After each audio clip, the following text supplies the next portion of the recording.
ओम शांति। ज्ञान गुणों की खान मास्टर सागर अपनी प्यारी आदरणीय दादी जी, जिनको हम बुलाए भी नहीं भूल सकते,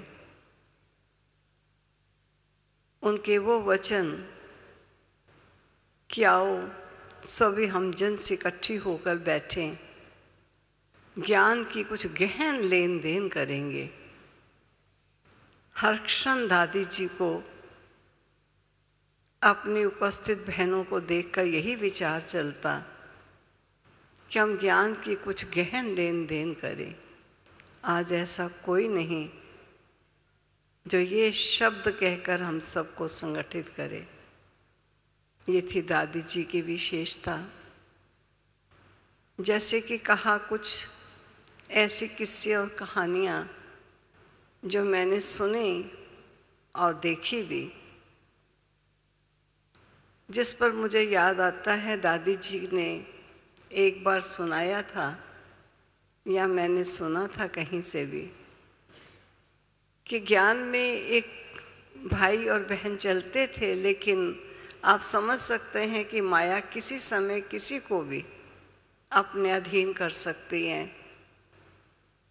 और ये इंग्लैंड की बात है। वो समय आया कि उन दोनों ने शादी कर ली और शादी करने के पश्चात एक बच्चे को भी जन्म दिया।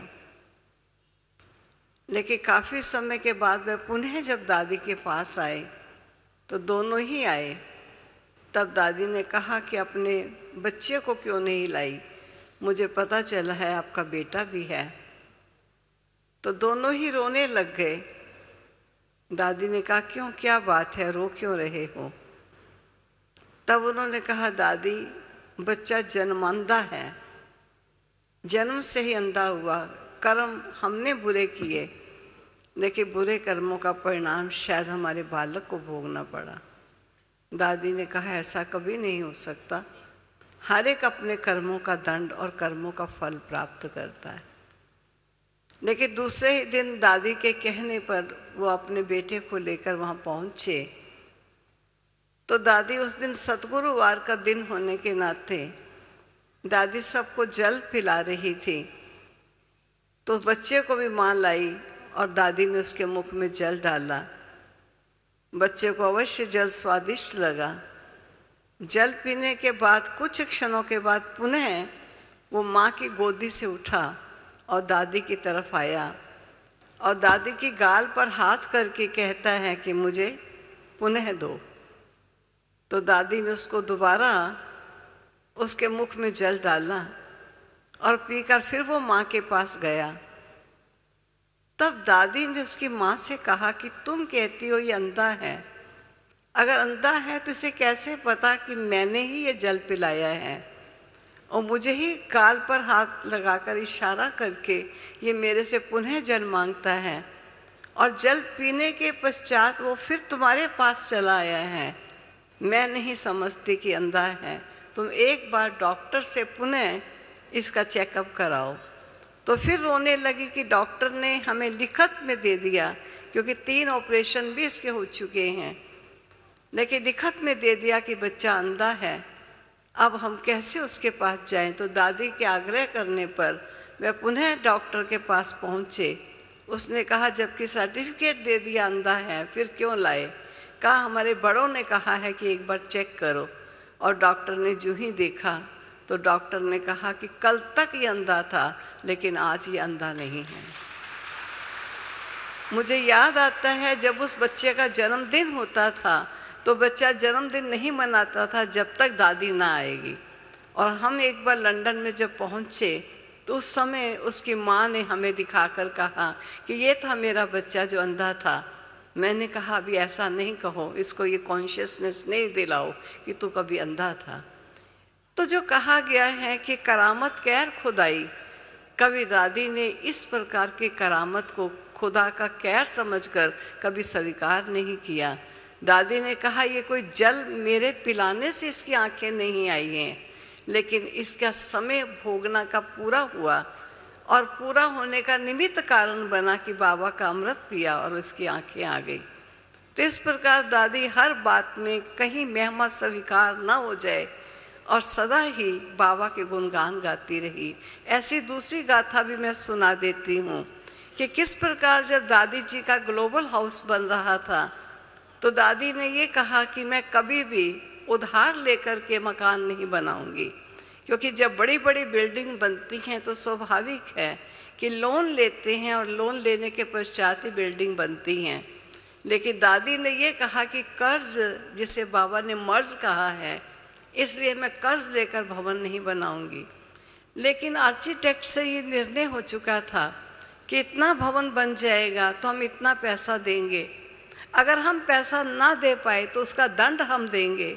अगर वो भवन निर्माण का जो समय निश्चित है उतने समय में भवन नहीं बना कर दिया तो उसे दंड देना पड़ेगा। इसलिए पैसा टाइम पर देना और भवन को टाइम पर बनाना ये ज़रूरी चल रहा था। और स्वाभाविक है कि दादी ने क्लास में भी बताया कि इतना पैसा भी नहीं है, हालांकि सारे विश्व के सेवा केंद्रों के सहयोग से भी बन रहा था। लेकिन दादी ने क्लास में कहा कि आजकल इतना धन नहीं है, लेकिन जो भी आप अपना तन से अपनी विशेषताओं का सहयोग दे सकते हो तो अपना सहयोग देकर इस भवन को कंप्लीट करो। तो उसमें बताते हैं कि एक भाई ने अपने स्थान पर जहाँ वो सर्विस करते थे वहाँ कारपेंट्री का काम होता था, बढ़ई का काम चलता था। तो उन्होंने वहाँ जाकर कहा कि ऐसे ऐसे एक स्थान बन रहा है, धार्मिक स्थल है, अगर कोई यहाँ सेवा करना चाहता है फ्री, क्योंकि सैटरडे संडे वहाँ छुट्टी होती है, तो आप में से अपनी सेवाएं कोई देना चाहे तो दे सकता है।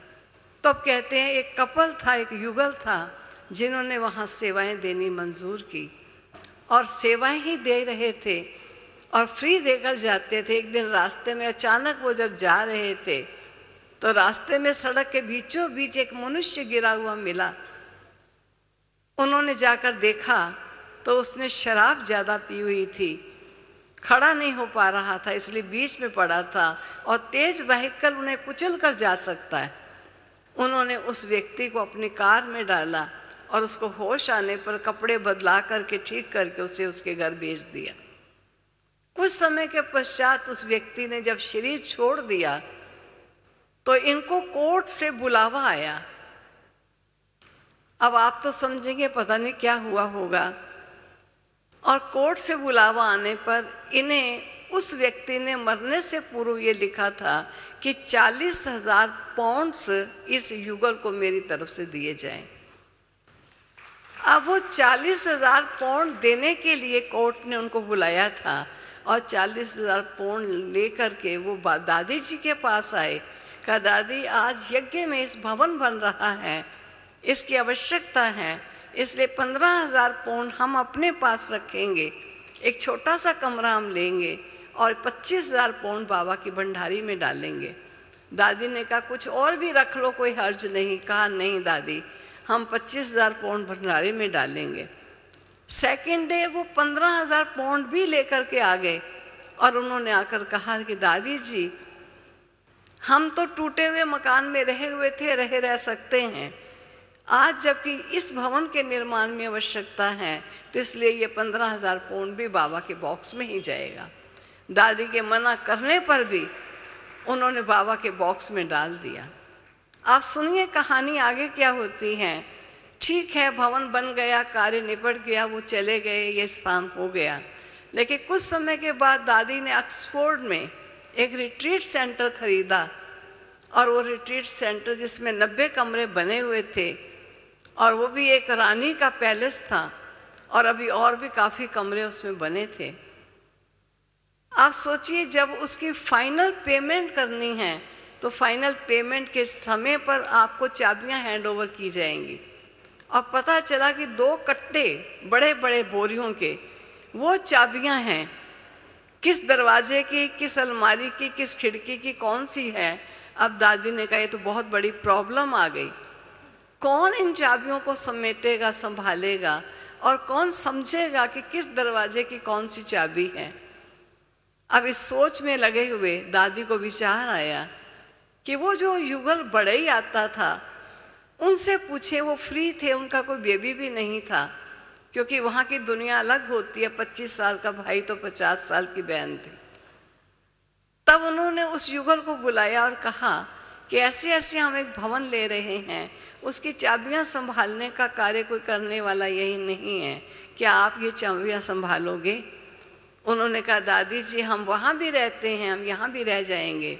दादी ने कहा परमानेंट इस पैलेस में रहने वाले आप होंगे, बाकी रिट्रीट करने वाले आएंगे और जाएंगे, लेकिन चाबी लगाना, दरवाज़ा खोलना, सब चीज़ को जानना ये आपके ऊपर रहेगा। उन्होंने स्वीकार किया। आप सोचिए, एक छोटे से मकान के 15,000 पाउंड्स उन्होंने बाबा के बॉक्स में रखे। बाबा ने उसके बदले उनको इतना बड़ा पैलेस परमानेंट रहने के लिए भवन को दे दिया। तो 2 रूम्स उनको मिल गए। भगवान किसी का रखता नहीं है, कहता है एक कदम तुम बढ़ो, कदम कदम मैं बढ़ूंगा। ये दादी जी ने करके दिखाया और हम सब के सामने एग्जाम्पल हैं उस दादी ने जिन्होंने प्यार से न केवल बाबा के बच्चों को सींचा, लेकिन संपर्क को संबंध में आने वालों को भी इतना सींचा कि वो भी सर्वस्व त्याग करने को तैयार हुए। ऐसी थी अपनी प्यारी आदरणीय दादी जी। समय की सीमा को देखते हुए मैं यहीं स्टॉप करती हूँ। ओम शांति, ओम शांति।